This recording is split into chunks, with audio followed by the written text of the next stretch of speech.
জলপাইগুড়ি জেলার নাগরাকাটায় বন্যা কবলিত এলাকা পরিদর্শনে গিয়ে বিক্ষোভ এবং হামলার মুখে পড়েন শিলিগুড়ি বিজেপি বিধায়ক শঙ্কর ঘোষ। ধাক্কাধাক্কি এমনকি চটি ছোড়া হয় বিধায়ককে লক্ষ্য করে, গালাগালি হামলা করা হয় তার গাড়িতেও। রক্তাক্ত মালদার সাংসদ খগেন মুর্মু তাকে দ্রুত চালসার মঙ্গলবাড়ি হাসপাতালে নিয়ে যাওয়া হয়। পরে তাকে মাটিগাড়ার একটি বেসরকারি হাসপাতালে ভর্তি করানো হয়। সেখানে চিকিৎসা চলছে বিধায়ক শঙ্কর ঘোষের। তৃণমূল আশ্রিত দুষ্কৃতীদের বিরুদ্ধে অভিযোগ তুলেছেন বিধায়ক শঙ্কর ঘোষ।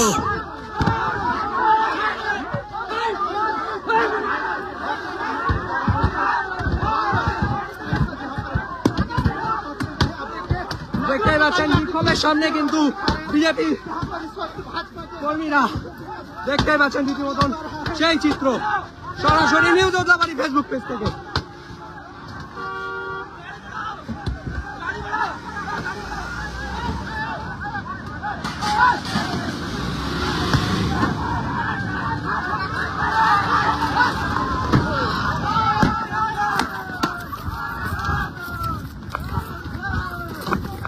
बीजेपी के सांसद भाग रहे हैं।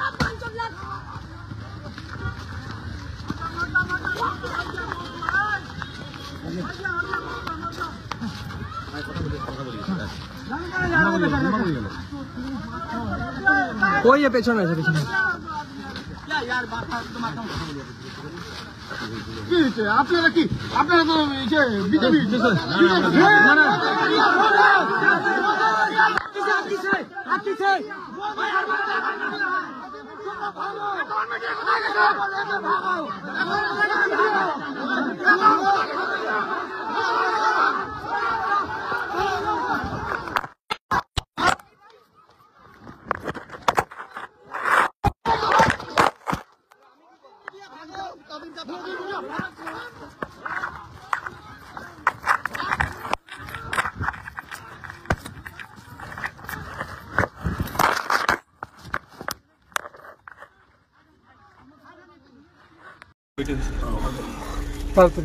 नियर लोकल हॉस्पिटल से जल्दी जल्दी श्रमिक देखिए से आज এখন চলো চলো চলো लीजिए लीजिए আমার গাড়িটা আছে পরে আসবে